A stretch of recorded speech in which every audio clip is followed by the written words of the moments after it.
Hello everyone, welcome to a new lesson. So இது பார்த்தனா mechanical property of solid. So actually நம்ம இந்த second volume book full ஒரு overview கொடுத்துறேன். second volume book மொத்தத்துக்கே நீ மூணு பகுதியா பிரிச்சிரலாம். சரியா? ஒன்னு பார்த்தனா properties of matter. அடுத்து பார்த்தனா thermodynamics. கடைசில பார்த்தனா waves and oscillation. So waves and oscillation again பார்த்தனா motion of the bodies பத்தி தான் படிக்க போறோம். இப்போ இந்த property of matter மூணு லெசனா பிரிப்போம். ப்ராப்பர்ட்டியில் பார்த்தோன்னா மெக்கானிக்கல் ப்ராப்பர்ட்டி தனியாக தெர்மல் ப்ராப்பர்ட்டி தனியாக. இந்த மெக்கானிக்கல் ப்ராப்பர்ட்டியை ரெண்டாக பிரிச்சிருக்கோம். ஒன்று பார்த்தோன்னா சாலிட், இன்னொன்று பார்த்தோன்னா லிக்விட் அண்ட் கேஸ், அதை மொத்தமாக ஃப்ளூயிட்னு சொல்லுவோம். சரியா? ஸோ உன்னோட 9th சாப்டர் பார்த்தோன்னா மெக்கானிக்கல் ப்ராப்பர்ட்டி ஆஃப் சாலிட் மட்டும்தான் இதில் இருக்கும். ரொம்பவே சின்னதாக ஒரு லெசனு, 2 லெக்சரில் லெசன் ஓவர் ஆயிரும். இதுக்கு அடுத்து பார்த்தோன்னா மெக்கானிக்கல் ப்ராப்பர்ட்டி ஆஃப் ஃப்ளூயிட் வரும். அதுக்கப்புறம் பார்த்தோன்னா thermal properties of matter. So இதில் டெம்பரேச்சர் கொடுத்தா என்ன ஆகும். ஸோ இதெல்லாம் என்ன பண்ண போகிறோம்? இப்போ வரைக்கும் ஃபோர்ஸ் பற்றி படித்தோமா?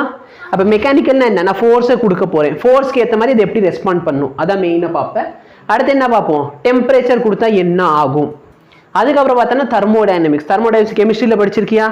அப்போ நான் நடத்த தேவையில்லை. அது வந்து அவர்கிட்ட அப்போ நல்லா கேட்கணும். சரியா? படிக்கவே இல்லையா? ஸ்கூல்ல என்ன நடத்துகிறேன். சரி, பரவாயில்ல. ஸோ தெர்மோடைனமிக்ஸ் இருக்கும். தெர்மோடைனமிக்ஸ் ரொம்ப இம்பார்ட்டண்ட்டான ஒரு lesson. Kinetic theory of gases again ரொம்ப சின்ன லெசன். ஓகேவா? ஸோ இதெல்லாம் முடிச்சதுக்கப்புறம் நம்மள்ட்ட எவ்வளோ டே மிச்சம் இருக்கோ அதுக்கேற்ற மாதிரி நான் வேவ்ஸ் அண்ட் ஆசிலேஷன் முடிக்கிறேன். நிறைய நாள் இருந்துச்சுன்னா 18 லெக்சர் நடத்துவேன். கம்மியான நாள் இருந்துச்சுன்னா 2 லெசனை சேர்த்து 7 லெக்சரில் முடிச்சிருவேன். ஓகேவா? ஸோ அது கடைசியில் பார்த்துக்கலாம் அந்த 2 லெசனுக்கு. ஏன்னா உங்கள் ஸ்கூலில் எக்ஸாம் எப்போ வரும்னு யாருக்கும் தெரியும். திடீர்னு வந்து அடுத்த மாதம் எக்ஸாம்னு சொல்லிடுவாங்க. Okay, very good. ஸோ இன்னைக்கு என்னென்ன பார்க்க போறோம்னா ஸ்ட்ரெஸ்ஸு, ஸ்ட்ரெயின், ஹூக்ஸ் லா, 3 டாபிக் தான். இதோட சேர்த்து முக்காவாசி லெசன் முடிஞ்சிடும். ஸ்ட்ரெஸ்ஸு, ஸ்ட்ரெயின், ஹூக்ஸ் லா. இந்த ஸ்ட்ரெஸ் அப்படின்னா என்ன? ஒரு டைப் ஆஃப் ஃபோர்ஸ் மாதிரி. ஓகேவா? ஸ்ட்ரெஸ்னா என்ன? ஒரு டைப் ஆஃப் ஃபோர்ஸ். அப்போ இந்த ஃபோர்ஸ்னு சொன்னால் இதை ஃபோர்ஸ்னு சொல்லியிருக்கலாமே, எதுக்காக நம்ம ப்ரெஷர்னு சொல்கிறோம்?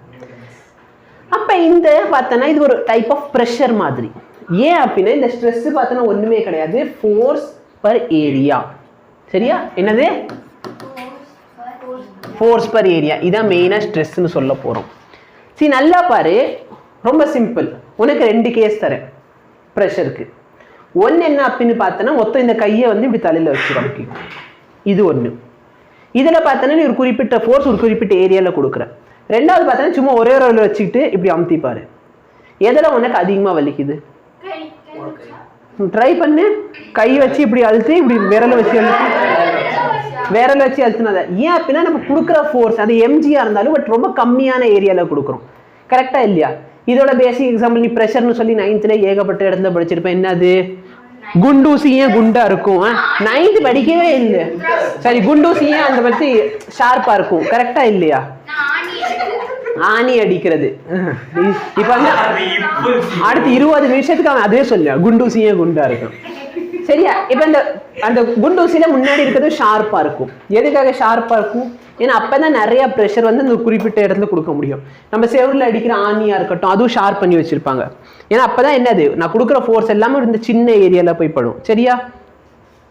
ஓகே. ஸோ அதுக்கப்புறம் பார்த்தா நம்ம ஸ்ட்ரெயின் பத்தி பார்க்க போறோம்.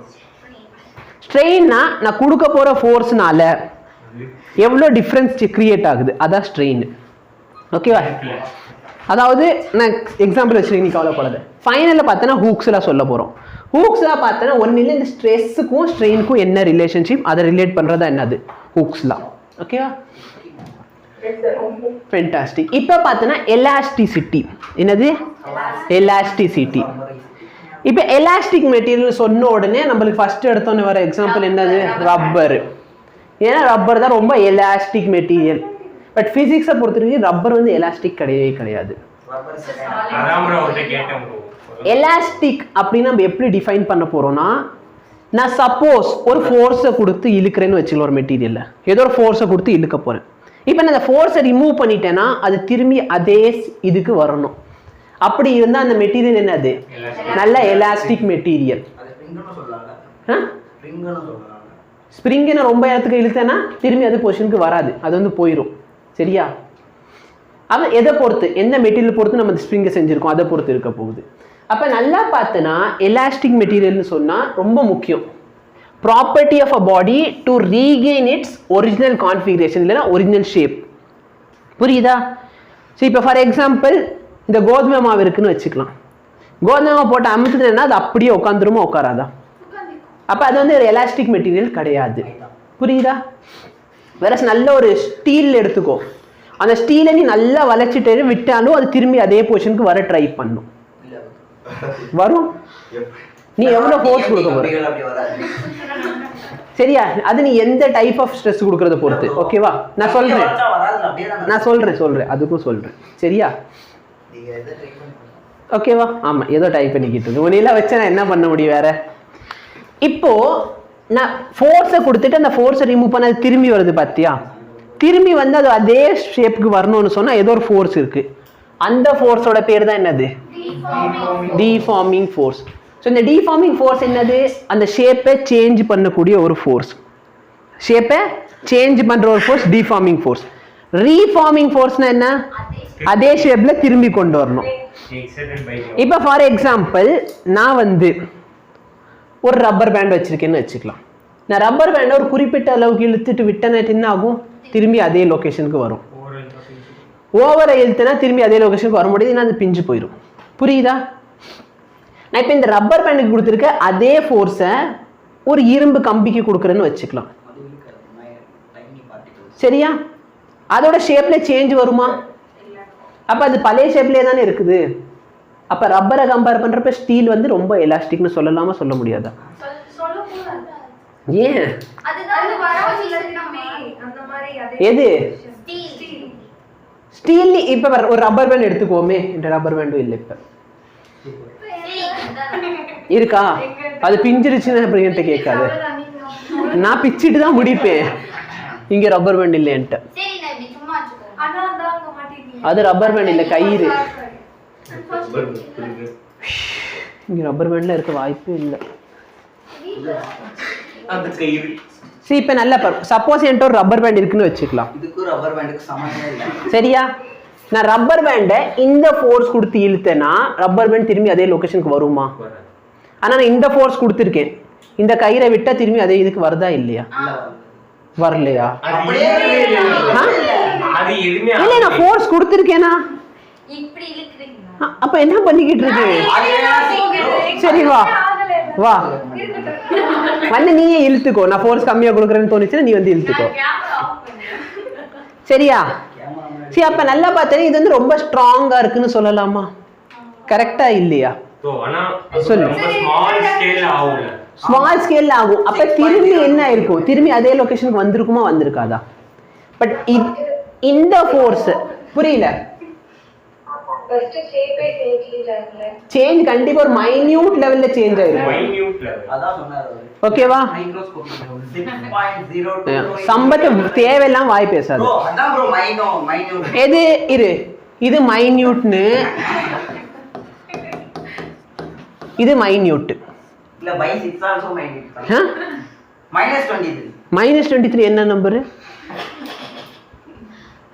23 சின்னதான ப்ரோ, விட்டுருங்க. இது நான் 9th வந்து நடத்துறப்ப சொல்லிருப்பேன். இந்த நம்பர் உட்காந்து என்ன ஆரம்பிச்சேன்னு வச்சுக்கோ, எவ்வளவு நேரம் ஆகும்? ஒரு பையன் பேரை வந்து சரியா உட்காந்து நீ கவுண்ட் பண்ண. அதுக்கு நீ ஒரு செகண்டுக்கு 1000 நம்பர் வரைக்கும் கவுண்ட் பண்றேன்னு கூட வச்சுக்கோ. அதை நீ எண்ணி முடிக்கிறதுக்கு பார்த்தனா எப்படியும் 200-300 வருஷம் ஆகும். Very good. உட்காந்து 1 2 3 4ன்னு கவுண்ட் பண்ணு. சரியா?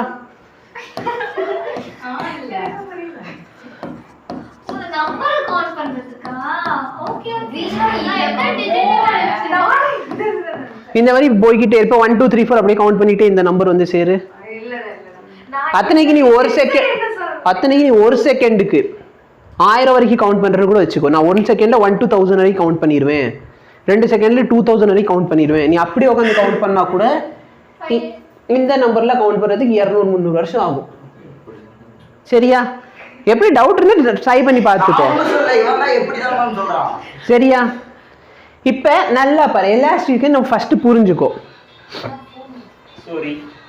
உனக்கு எல்லாம் வரும். இப்போ நான் ஒரு ஃபோர்ஸ் கொடுக்குறேன்னா நான் ஃபோர்ஸை ரிமூவ் பண்ணதுக்கு அப்புறம் அது திரும்பி அதோட பழைய ஷேப்லேயே இருக்கா இல்லையான்னு பார்க்கணும். இதான் ஸ்டார்டிங் ஷேப்பு. இப்போ என்கிட்ட ஒரு ரப்பர் இருக்குன்னு சொன்னால் நான் ரப்பரை போட்டு இப்படி இழுக்கிறேன். இந்த ஃபோர்ஸில் கொடுக்குற வச்சு உண்மையில நான் நல்லா ஃபோர்ஸ் கொடுத்துக்கிட்டு தான் இருக்கேன். கண்டிப்பாக நான் இந்த ஃபோர்ஸ் கொடுத்துட்டு ரப்பர் விட்டுருந்தேன் அது இன்னத்துக்கு பிஞ்சு போயிருக்கும். பட் இது பார்த்தோன்னா பியாது. அப்போ விச் இஸ் மோர் எலாஸ்டிக், ஸ்டீலா ரப்பரா? ஒன்றும் பண்ண முடியாது. நீ வாய வச்சுட்டு ரப்பர் ரப்பர்னு சொன்னது நல்லா சரி. ஸோ இதோட ஆன்சர் லீஸ்ட் எலாஸ்டிக்னு கேட்டாங்கன்னா ரப்பர் வரும். இல்ல அந்த இடத்துல பாரு, இந்த இடத்துல கீழே ஒரு மாஸ்க் கிடந்துச்சு பாரு, அது வந்து எனக்கு நான் எடுத்துக்குவேன். ஆமா அது அது நேற்று யாரோ விட்டுட்டு போயிருக்கீங்க எனக்காக.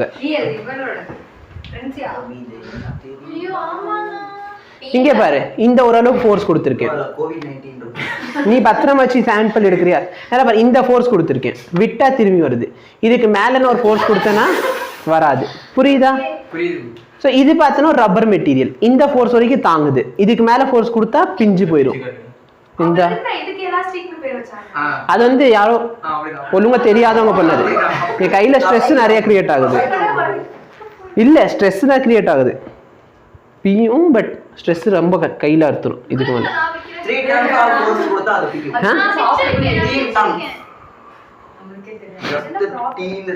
புரியுதா? ஓகே.